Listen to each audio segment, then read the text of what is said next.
Today we're announcing the creation of the U.S. Strategic Critical Minerals Reserve, the first ever stockpile of critical minerals that you've been hearing so much about. We have the greatest experts on earth behind me for civilian use in times of emergency. We're pleased to be joined on this occasion by General Motors CEO Mary Barra, who's setting records, huh? I hear you're doing unbelievably.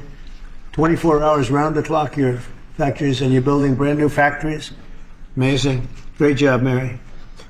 Of course, it helped that you have a president that knows what he's doing. But it's a great job. Proud of you. As well as founder and executive co-chairman of Ivanhoe Mines, Robert Friedland. Thank you, Robert. Thanks as well to Secretaries Marco Rubio, Scott Bessent, Doug Burgum, Howard Lutnick, and Export-Import Bank Chairman John Yovanovitch, along with Senator Bernie Moreno and Congressman French Hill and Bruce Westerman. Thank you all. Thank you, French. For years, American businesses have risked running out of critical minerals during market disruptions. Today, we're launching what will be known as Project Vault to ensure that American businesses and workers are never harmed by any shortage. We don't want to ever go through what we went through a year ago. Just as although it did work out. Thank you. Just as we have long had a strategic petroleum reserve and a stockpile of critical minerals for national defense, we're now creating this reserve for American industry so we don't have any problems. This historic initiative will combine $10 billion in export-import bank financing with $2 billion in private sector financing, and we even expect the American taxpayer to make a profit from the interest on the loan used to start the Project Vault. It's an amazing thing. They've been talking about it for years. Other presidents did a lot of talking, but they didn't do anything.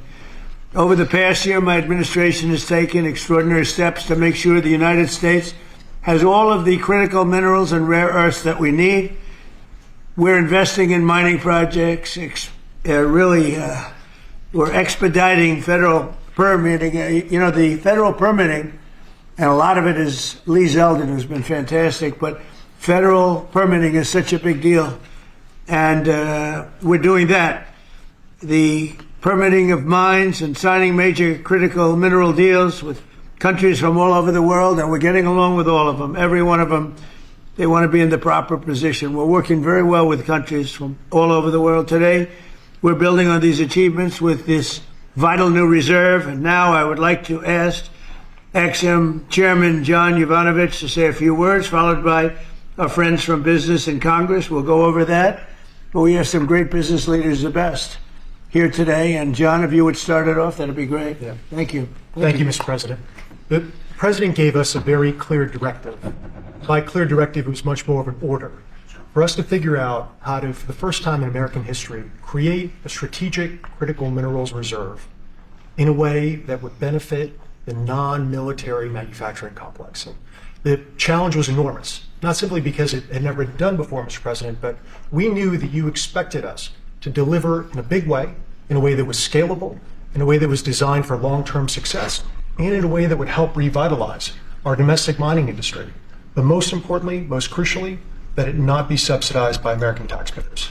And so that's exactly what we've done. Mr. President, what you've announced today is a truly uniquely American solution.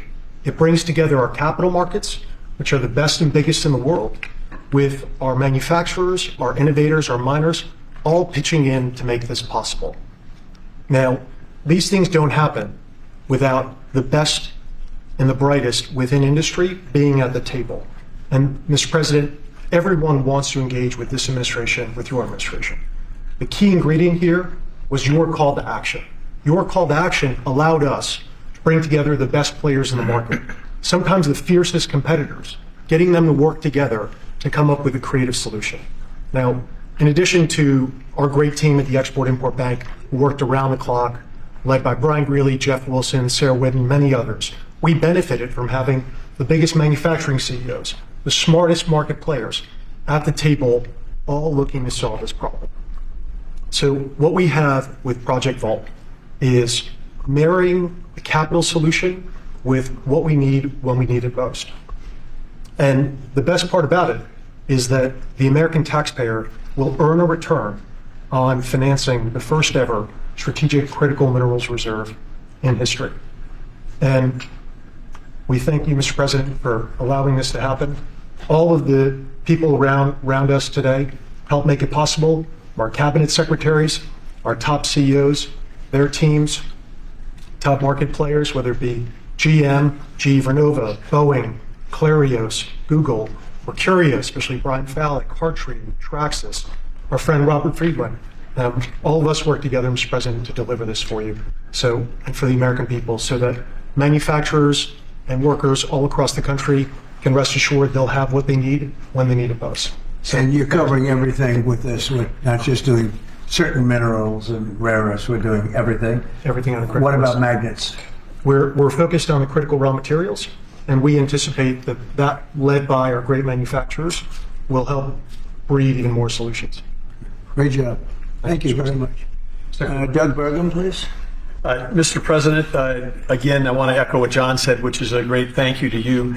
You've set the direction, and when you took office, you've done more in the last year for mining and minerals in our country, perhaps than any president in history. Just like drill, baby, drill, you said mine, baby, mine. And what's happened in our country is you've led us through deals with equity deals for the first time. The United States of America is driving equity deals to help sustain and balance this market. You unlocked Alaska with the Amber Road project. That opened up over 1,700 mining claims in Alaska. And of course, on beautiful clean coal, we've got critical minerals that are co-located with that coal, and we've unlocked that. The Biden administration did 0 coal leases during the last 4 years. You've done hundreds of millions of tons of coal leases. That's going to help drive electric prices down in America. Permitting, you mentioned this in your remarks. There were some permits that it's lingered for 29 years. They got done in 4 months last year under your administration. And under your emergency authorities, some of these permits got done in as short as 12 days. You helped create a club of nations to help balance out the fact that we didn't have markets that were functioning around critical minerals. You led off with Australia, Japan, Korea, Saudi Arabia, and Thailand. This week we'll announce 11 more countries that are joining that club of nations as part of this global coalition. And behind that in the pipeline, there's 20 more nations that want to join under your leadership to allow for trade of critical minerals. And then here we stand today with the teamwork that was described. This would not have been possible without the incredible cabinet that you put together. Marco Rubio, Scott Bessent, Howard Lutnick, Chris Wright, and many others were involved in bringing this together through the vision. Standing with us today are some of our chairmen of our great congressional leadership who also have supported this and helped us find a way to do this without any appropriations. This is happening without tax dollars. And of course, our team on the ground here at the White House, including David Copley and everybody else at the NSC, David leading the global supply chain work, the folks working with the Ex-Im Bank team, working around the clock to make all this happen. So again, when you lead, when you put out a challenge, the teamwork happens. And then here we stand today. This is the largest Ex-Im Bank deal in the history of the Ex-Im Bank by more than double. And this is going to help drive national security. It's great for American manufacturers. It's great for American workers. Congratulations, President Trump. Thank you. Fantastic job, Doug. Thank you. Could I ask Mary Barra, the Chairman CEO of General Motors, which is setting records every single day, and she's doing a fantastic job, to say a few words and also discuss how good the car business is now in the U.S., please. Well, Mr. President, I want to thank you for your commitment to strengthening U.S. manufacturing and supporting the auto industry. Also, want to thank your cabinet and members of Congress and the whole team here that made this possible today. Having a resilient supply chain is critical for our nation, and it's critical for all industry, especially the auto industry. We have been strengthened with many of the different policies that have been put in place over the last year. So I want to thank everybody for that. It not only supports U.S. manufacturing, it supports job creation. It also supports the consumer. So thank you. And business is held very strong. We still see a strong consumer, so I'm excited about 2026. I think it's going to be a record with all of your new plants opening up and everything else in our country. So in our country. Robert? Please. Mr. President, thank you so much for what you've achieved. Everything we touch, we either grew it agriculturally and you've helped the farmers, or we mined it. All these cameras you see in front of you, they were mined. every time you pick up a hand phone, it was mined. And so stimulating the ability for the miners in this country to help you industrialize the country, the salt of the earth. And we're super excited that America is doing something for not only our national security, but for the reindustrialization of the country. Because you can't reindustrialize Detroit with a lot of metal. And I'm telling you on behalf of every miner I know, they're elated at the breakthroughs that have been achieved here. They'll make a lot more cameras in the future. And maybe you can help us teach everybody that everything you touch like that, somebody mined it. And we need your support, and we're really happy to get it. And congratulations, you're in the Hall of Fame. Is that the Rare Earth Hall of Fame or Minerals Hall of It's a Fame? bunch of pictures of dead guys that go back to Herbert Hoover, who was a miner. Mining's down to 1% of the S&P 500, but really everything you touch needs mining. And this is the first administration with your support where we've got hope. We can go out and really do it. So, I last met you in Saudi Arabia with Mohammed bin Salman. We're working in Chile. Right. We want to bring these metals back to the United States and refine them and use them right here. And the vision of this administration, Howard Lutnick's been helping a lot. A lot of people at Exim Bank have been helping a lot. I'm just telling you, the morale of the miners is sky high. Doing a great job. Thank you very much. Congratulations. That's a big deal. Thank you. How about French Hill? Say a few words, please. Thank you, Mr. President. Well, on behalf of Congress, Chairman Westerman could talk about how he's helped unleash the ability to mine through permitting reform. And Senator Moreno and I serve on the House Financial Services Committee and Senate Banking Committee. And we're best in this country when we take the private sector and we leverage it to unleash the directions that you're made. And so together with our reauthorization of the Exim Bank, we leverage that resource with private sector dollars to make this a success. And it's going to be a huge strategic change in America's industrial capacity. Big difference, right? Big difference. There's never been really anything like what we're doing. Bernie, please. Not to be hyperbolic, but if you hadn't been elected, the auto industry in America would be over. The country would be over. Completely over. The country would be over. Well, but the auto industry would have been gone first. What the Democrats had done with electric vehicles, the mandates, what you were able to accomplish last year, Secretary Lutnick, what Secretary Bassett was able to do with your leadership, has transformed the auto industry.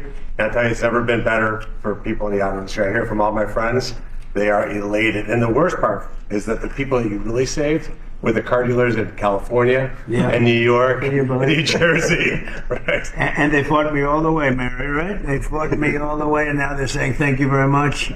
But you're doing a great job. Thank you, Bernie. Scott? Sir, as you always say, economic security is national security, and a country does not have sovereignty if we don't have control of our critical minerals, don't have control of our steel production and our industrial base. And thanks to the work of everyone here through your leadership, this was a public-private partnership that only you could have assembled, and we are taking back our sovereignty, and we are going to have this Vault project, a strategic mineral reserve. And I can't tell you how innovative and exciting this is, and the level of security it is going to give us going forward is phenomenal. And how is your new, and I think new and improved Fed chairman doing? How's that all going? So he's off to a great start. I think so.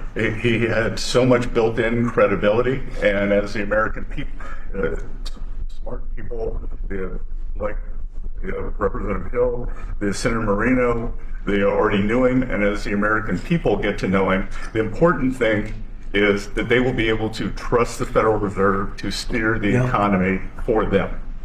He's going to do great. Howard, please. So, prior presidents took America for granted. They let our critical minerals only be controlled by China. They let our mining business go to hell by closing all the mines, closing our coal plants while China opened them. They let our auto industry, right? We used to produce 75% of our cars in America, and when Biden left, it was below 50%. We were just letting all of these industries just be shredded from America. And thank goodness you are in this chair, changing it and taking it back. We are taking back critical minerals. We are taking back mining. We're taking back the auto industry. You're going to watch us take back pharmaceuticals. We're going to take back semiconductors. None of this could possibly happen without your leadership. And it is the most fun to stand back here with your leadership, because we are changing America back and making it great again. That's very true. Anybody would like to say anything else? Amen to You that. guys okay? Everything all right? Chairman? Well, thank you, Mr. You're President. such a good man. Go ahead. It's a great day, and it couldn't have happened without your leadership. And I think people will be talking about this for a long time because we're bringing back American mining and American manufacturing. You know, God blessed our country with abundant resources. Secretary Burgum talked about the Ambler Road. 49 critical minerals that can be mined in sufficient quantities just in that one area, but from northern Minnesota, Arizona, my home state of Arkansas, we are blessed with all these minerals. They're just in the ground. But when we get them out of the ground and not only mine them, but refine them and process and manufacture with them, it'll unleash great wealth for our country. And that'll just build on all the other successes. So thank you for what you've done. It's a great day. And how does it feel to be in the Oval Office? Is that great? Were you ever here? No, I've never been here, sir. but Most it's people have. fantastic. All the Mary's been goals. here a little bit, right? But it's a special place. Never been so beautiful either. Yeah, questions, please. Mr. President, speaking of the Fed, would you like to see Janine Pirro drop the investigation and determine Powell to help?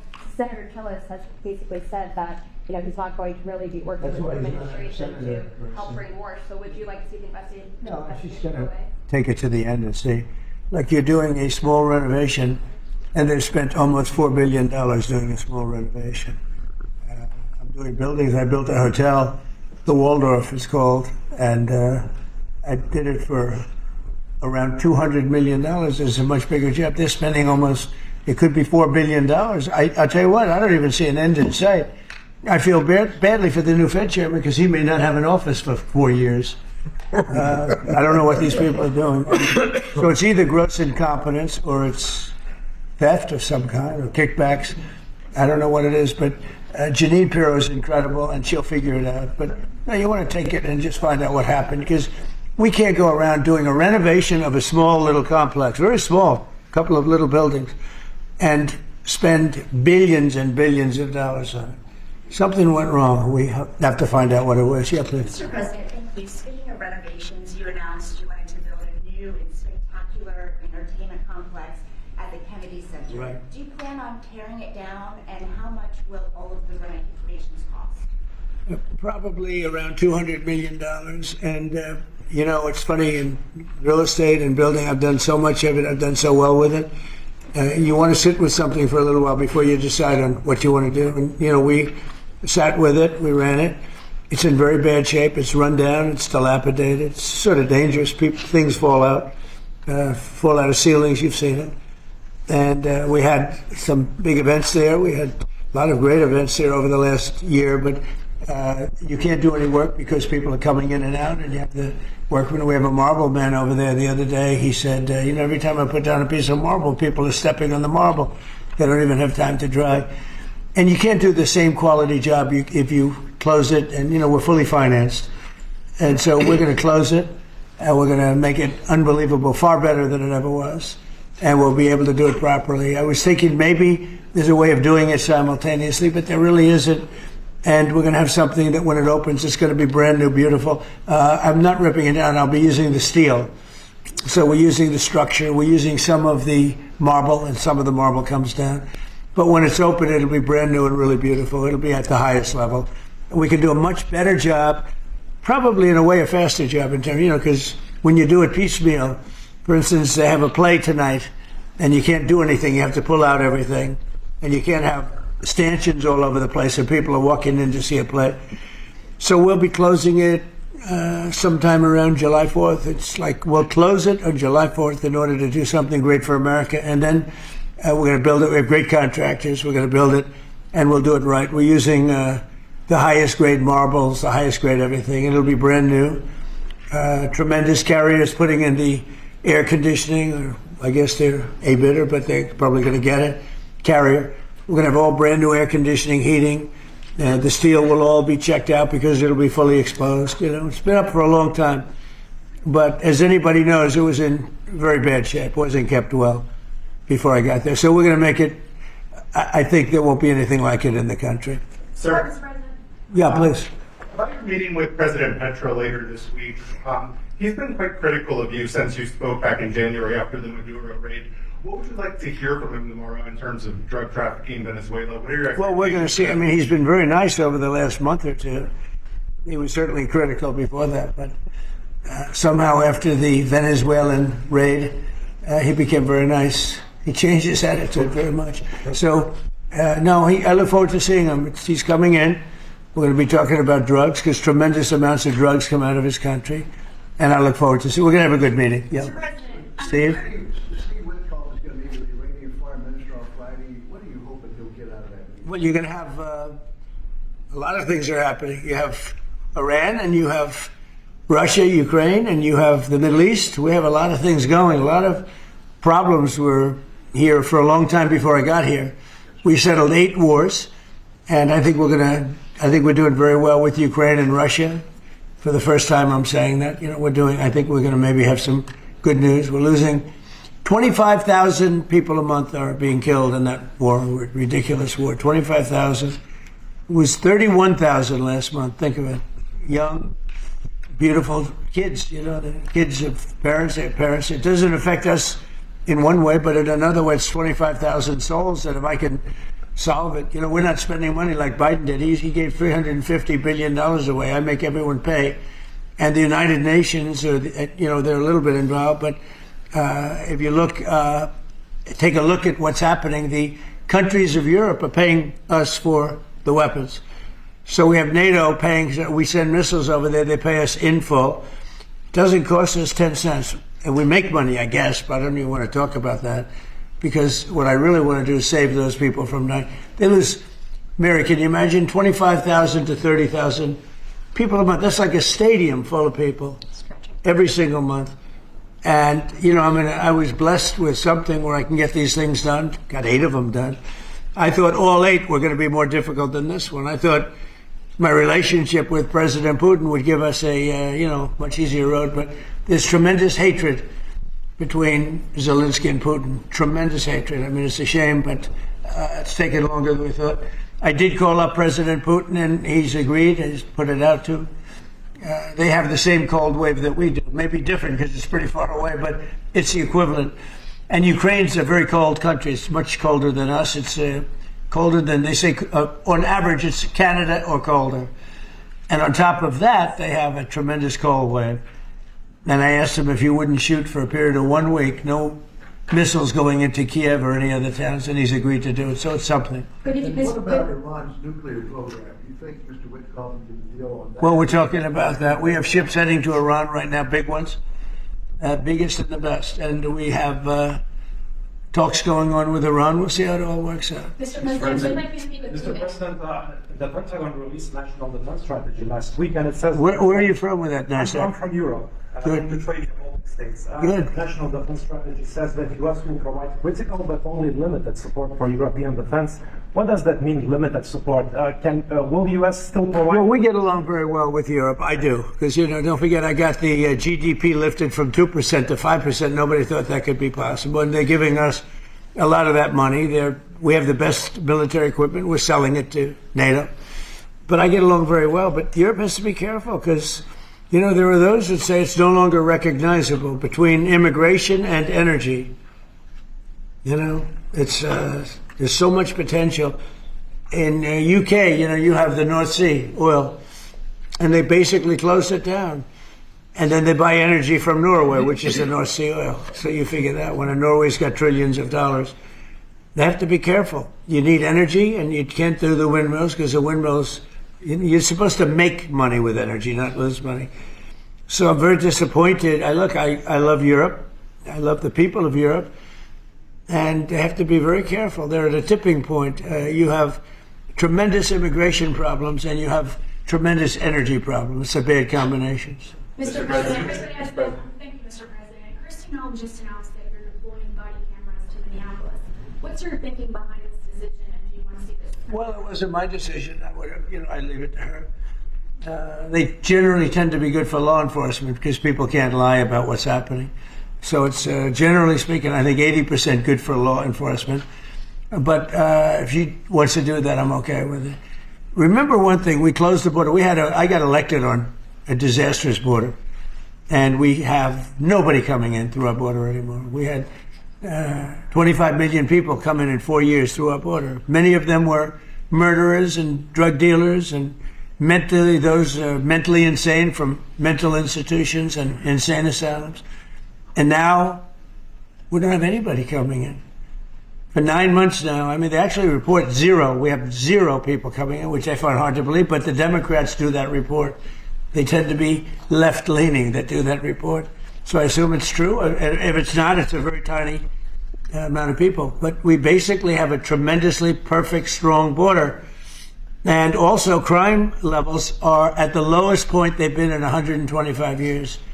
Since 1900, we have the best numbers. And that's despite the fact that we had a lot of criminals and murderers. 11,888 murderers came in. And we have the lowest numbers that we've had in 125 years. So, we're doing a good job. If she wants to do the camera thing, that's okay with me. Mr. President, during January, do you think this is due to your efforts, and do you think blue states should see this as a sign that they should cooperate with you? Well, if there was one, I mean, we haven't had one in a long time. D.C. has become very safe. It was an in-house homicide. It was in-house. It was a dispute within a family. We have had virtually no crime in D.C. D.C. is now considered a very safe place, and it should be. It's our nation's capital. And we sent in the soldiers. I read the Washington Post this week, and it was incredible. They were trying to determine how did we get so low numbers? The low numbers in D.C. because we have very little crime, if any. And they talked about everything except for the fact that we put our National Guard and great soldiers inside our city. They didn't want to mention that. It's how dishonest. Because if we didn't do that, you'd have tremendous crime in D.C. And I get thanked every single day by people that work in the White House.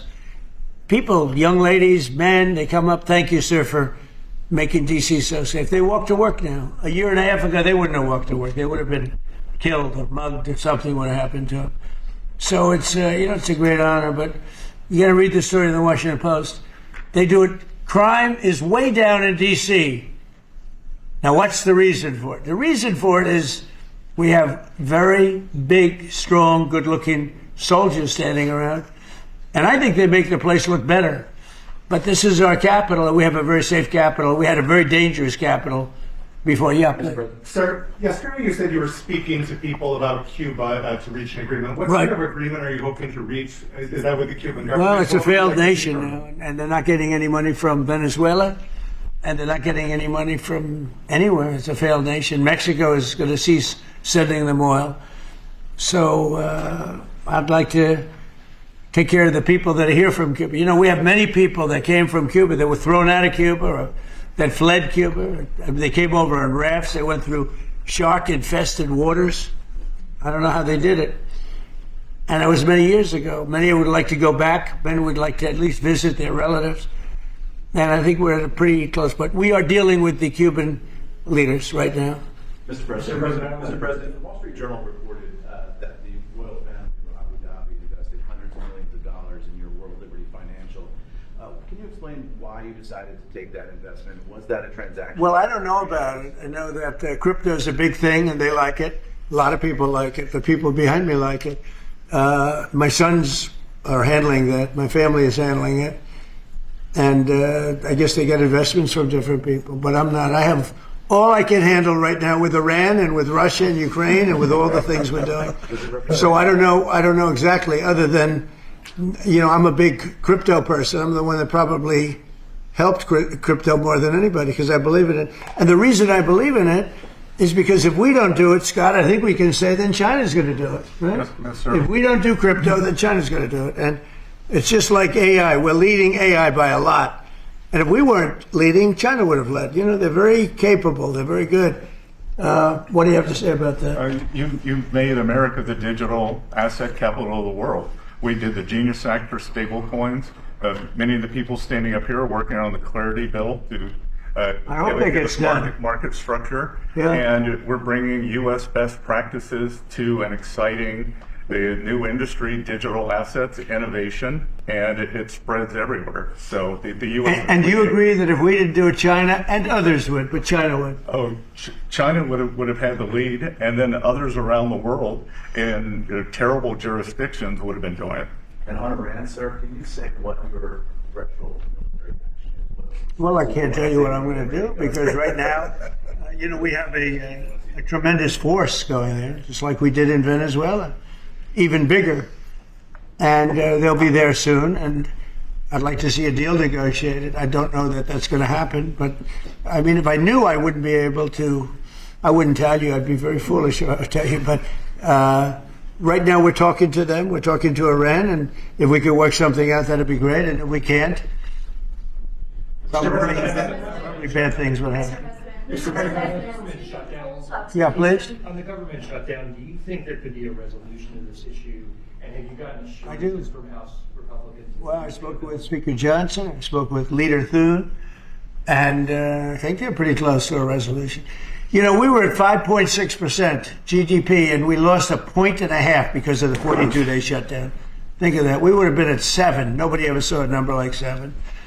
And I think, Howard, probably 1.5 points was the number, right? 1.5 for the shutdown. Exactly right. And it's very bad for our country. But despite that, we have the highest numbers we've ever had. We're doing well. We're going right through it. But I will say that I spoke with Senator Schumer numerous times, and I don't think they want to see a shutdown either. Mr. President, are you going to sue Trevor Noah? Last night in a post, you alluded that something could become. Yeah, well, he said that I spent time on Jeffrey Epstein's island. I didn't. I mean, he's a lightweight, this guy. He's a terrible, I think he's terrible. I thought he did a terrible job at the Grammys. I thought the whole Grammys was terrible. I watched part of it. It's not watchable. But he was a lousy host. I'd say not as bad as Jimmy Kimmel, but pretty close. And no, he made a statement about me and Jeffrey Epstein. I had nothing to do with that. I have nothing to do with Jeffrey Epstein. And in fact, if you look at the DOJ, they announced, they released 3 million pages. It's like this is all they're supposed to be doing. And frankly, the DOJ, I think, should just say, we have other things to do, because that whole thing has turned out, other than Bill Clinton and, Bill Gates and lots of people there are a lot of questions about it, but nothing on me. But it was even sort of better than that, because they found that Jeffrey Epstein and this sleazebag writer named Michael Wolff were conspiring against Donald Trump to lose the election. So Epstein was conspiring with a writer for me to lose the election. So right there, that I had nothing to do with this guy. But yeah, it's a terrible thing. The amount of time that's being wasted. When Epstein was alive, like 10 years ago, nobody cared about it. But they're only doing it. But now it's really hitting back on them because Bill Clinton is such a big part of it. The Democrats are pushing it. And the problem is that it's turning out to be the Democrats that were with and conspired with Epstein. So I think you're probably going to see a little pullback from them. But think of it, they were working together to try and help me lose the election. But this is the Oval Office, so I guess that didn't work out too well. Okay, one more question. Mr. President, do you have an update on the U.S. troop level in Europe? Are you planning any force reductions? No, we have a great relationship with Europe. We have a great relationship with our troops. One of the best things that I can say is that if you go back a year and a half ago, so I'm running election, they had the worst recruitment numbers in the history of our country. Nobody wanted to join the military, or nobody wanted to join the police. Nobody wanted to join the fire departments. We couldn't get anybody to be a proud member of our country. And now, Doug, as I told you before, now we have the best recruiting numbers that we've ever had in our military. Army, Navy, Air Force, Marines, Space Force, we love, and Coast Guard. I love the Space Force, it's doing great. But now we have waiting lists on everybody wants to join. You know why? Because people are proud of our country, because our country is doing great. I think Mary can say the same thing. You had lots of people not working so well, and now you just wish you could get them in faster. I know that it's hard to get them. Yeah, we continue to bring people in and have training programs. We're Right. investing in the You're training U.S. workforce. people. Yes. But 2 years ago, you didn't see anything like this. It's amazing what's happened. So we have the number one in the history of our country. We've never had more people that want to join our armed forces than we do right now. And a year and a half ago, nobody wanted to join. They were embarrassed by our country. They were embarrassed by our leadership. And now they're proud of our country, and they're very proud of our leadership. And a lot of the leadership is right behind me. Thank you very much, everybody. Thank you, press. Thank you, press. Thank you. Thank you, press. Let's set out. Thank you, press. Thank you, cameras for going.